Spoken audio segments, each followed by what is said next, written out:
Greetings all, this is Hairy Nick. How are you guys going? Today in the world of X-Wing 2nd Edition, we did get a new article detailing one of the new packs from the first wave. However, it is stuff we already knew about. The Y-Wing article pictured here in front of me, you can go visit if you click the link down below in the description. Gives us some nice cool high-res images, but nothing we didn't know before. So today we're not going to talk about that. We're going to take a look back at 1st edition and talk about some of the things that we are not seeing transitioning into 2nd edition. Just the other week we had this image spoiled, and this is a list of contents from the Rebel Conversion Pack. And it tells us a few things. It tells us a couple of things that were missing from that big spoiler leak we had a little while ago. By the way guys, in case you're wondering, this is one of the main reasons I haven't gone through all those generic cards yet. I want to make sure I have all the details in that before I go through all of that. Plus I'd also like to have the costing so we can have a fair comparison between these and the older cards. But most importantly, this list tells us which generic upgrades are not going to be making it into 2nd edition. And that's what I'm going to talk about today. In fact, I'm going to specifically focus on EPTs, now known as talents. And on the screen in front of us now are the 5 talents I want to have a chat about and discuss why they might be a bit powerful or why they kind of contradict the approach in 2nd edition. Now, I just want to say right off the bat, this is based solely on my assessment of what's going on here. Obviously, there are plenty more talents that are not getting a reprint in 2nd edition. I had a quick look through the full list of EPTs before recording this, and all the other ones that are not on this list and are not getting a reprint, I think could, in the right circumstances, get printed into 2nd edition. Maybe they have to be tweaked slightly, but in essence, the design does not need to change radically. The ones here in front of me either have too many design issues or are just too powerful. And I'm going to go through these one by one in what I consider to be the least two most problematic if it were to go into 2nd edition. And we're going to start out with 2 cards that actually have not made a huge splash in 1st edition, starting off with Stay on Target. When you reveal a maneuver, you may rotate your dial to another maneuver with the same speed. Treat that maneuver as a red maneuver. And it costs 2 points, or the equivalent 4 points for 2nd edition. And before we continue on this, let's just assume that if it were ever going to be put in 2nd edition, instead of treating that maneuver as a red maneuver, it would increase the difficulty instead, so it's balanced across all ships. I still see Stay on Target as a bit of an issue though. This was one of the cards designed by Paul Heaver, and it's one of those things which really push into a new design space, which is pretty typical of the cards he made. And it gives ships in the game with the EPT slot the universal ability to completely change the direction they were flying. Now previously before that, the only ship in the game that could do that was the Boba Fett pilot on the Imperial faction, and moving into 2nd edition, the Slave One title will give that to any of the Scum Fire Spray pilots. And I think that's fine. I think that's working around what that ship wants to do, but doing that universally across all ships is very problematic in my eyes. And the reason for that is because of some of these rule changes, specifically what we're seeing with turrets, the lack of push the limits, and the lack of any cards that just give any ship a boost or a barrel roll action. We simply no longer have that super powerful ability to reposition, and that is mainly because of turrets. Yes, aces get a big boost because they no longer have to worry about being shot 360 with a turret. The turret user has to try and point at whatever position they think the ace is going to be in.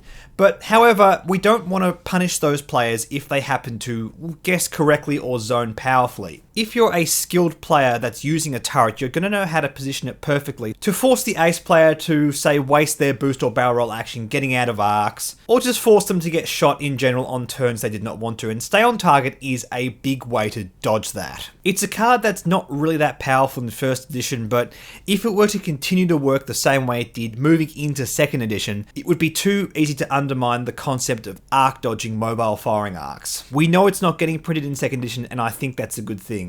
Let's have a chat about Determination, and this again is a card that did not make a huge splash in 1st edition. It did see a bit of meta play on the Chiweebo list, but apart from that, nothing really too crazy. When you are dealt a face-up damage card with the pilot trait, discard it immediately without resolving its effect, and it costs 1 point. And again, let's be reasonable, if this were to be printed in 2nd edition, it would probably repair the card instead of discarding it. That seems to be the fair and balanced way that we are dealing with face-up damage cards. And you might say to me, Nick, why do you think there's a problem with this one? There are cards in the game that repair face-up damage cards in the R5D8 Astromech or the Chewbacca crew. Indeed, the Chewbacca pilot also sort of plays around with the determination effect. He is allowed to be dealt a critical face down once per turn, and that's kind of playing around with the same space. But the reason I see determination as too problematic in 2nd edition is simply because criticals are meant to be overall a bit more frequent and a bit less powerful. That is the trend that we're seeing. In fact, if you'd like some more information on that, click the annotation up here. I did a whole video talking about the new damage deck. And more to the point, this card completely negates any effects of a critical damage. The R5D8 card and the Chewbacca crew require you to repair these cards a time after it is dealt to you. Meaning if there's any kind of critical card with the pilot trait that affects your ship the second it is dealt to you, this completely negates it without having any downside whatsoever, which makes it even more powerful than those cards. In fact, if we have a look at the Chewbacca pilot card, yes, it can do this in essence, but you don't get the option to see the card first, plus it's only once per turn. So Chewbacca can still get hammered by several criticals. He doesn't know which criticals he's negating, and given how everything's moving in 2nd edition, that seems to be a lot fairer. Plus remember, Chewbacca's ability is a pilot ability, which in general are allowed to be a lot more powerful than upgrade abilities. If you're able to give this kind of effect to any pilot with an EPT, that's where the effect becomes more and more problematic. And it's the main reason why I don't see determination as a concept moving into 2nd edition. Okay, let's move on to 3 cards that have had a powerful effect on the 1st edition game. We're going to start out with Expertise. When attacking, if you are not stressed, you may change all of your eyeball results to a hit result, and it costs 4 points. And I want to thank Lachlan from Hell of a Pilot. In one of their recent podcasts, they actually had a chat about this, and it really got me thinking.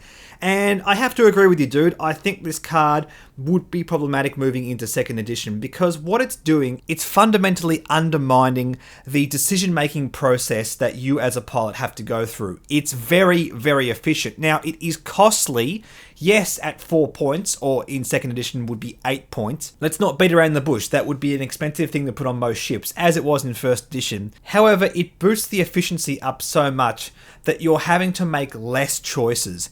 And really, what we're seeing in 2nd edition, that is not the approach FFG are trying to take in the game anymore. I will say, in its defense, yes, the card would arguably be worse off in 2nd edition, simply because there is a lot more incidental stress, but nevertheless, getting to change results for free universally across all your eyeball results just seems too powerful. Indeed, it seems to have a big power swing in terms of how many dice you see.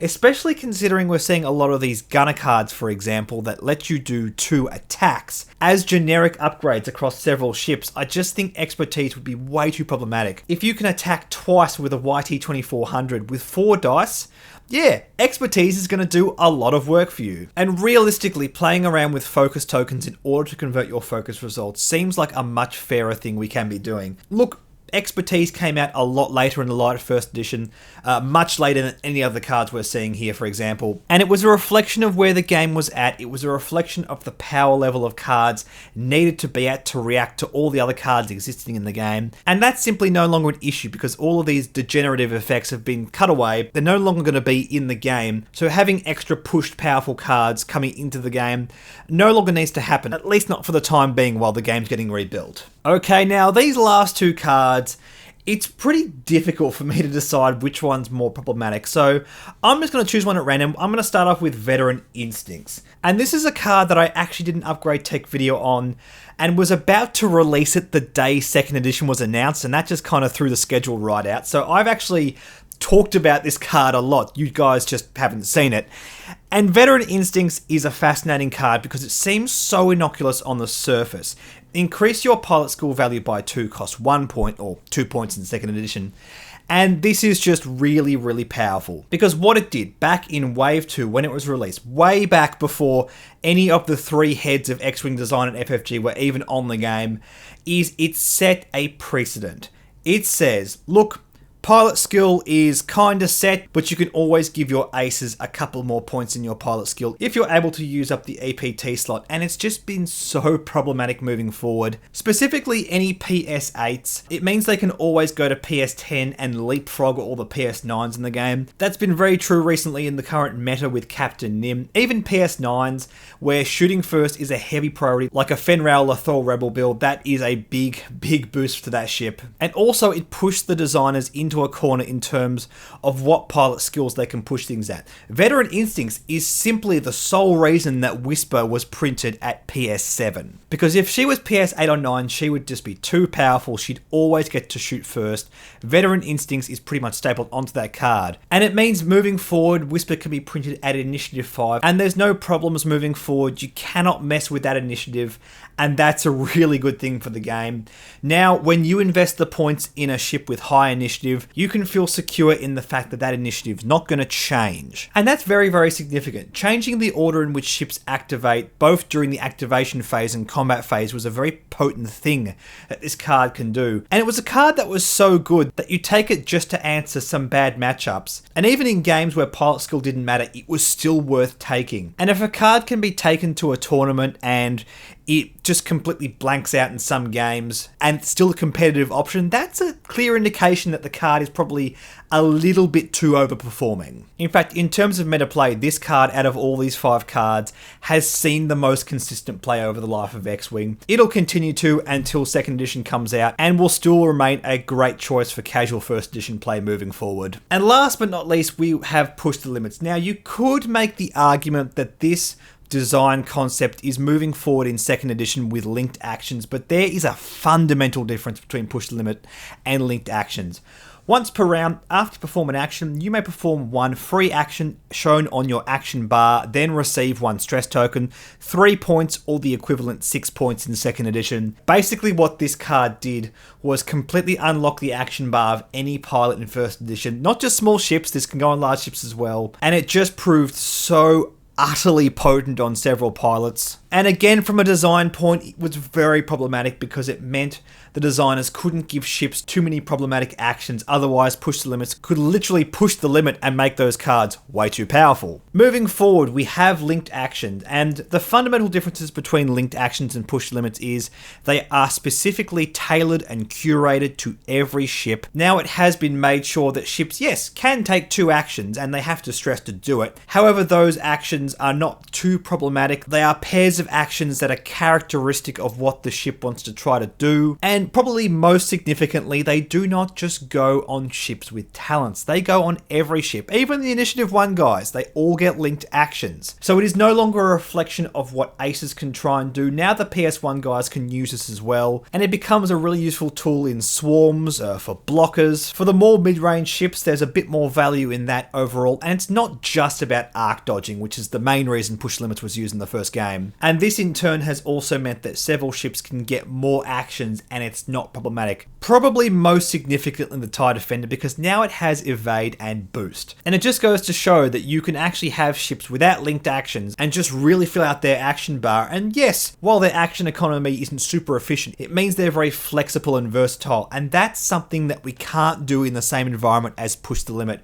because it would just be too problematic on one of these platforms. And moving forward, we can just see how that lets the design space just breathe a little bit. It means as FFG move forward with new ships, they can really tailor the action bar to that ship, make them nice and unique, and not worry about messing around with the actions or initiative or how the ship flies or being too efficient with its focus actions or being just straight up capable of ignoring damaged cards. This is really the fundamental things we don't want to see moving forward, and it's the reason that these cards will not be making it into 2nd edition, and I think that's actually a really good thing for the game. I think they're kind of fun in the sandbox, combo-y, powerful environment of 1st edition, but in terms of fun gameplay, design, balance, and just reducing that level of complexity overall entering into the game, making it a good environment for new player, I think it's a good thing that we're not seeing these things moving forward. And that makes me happy.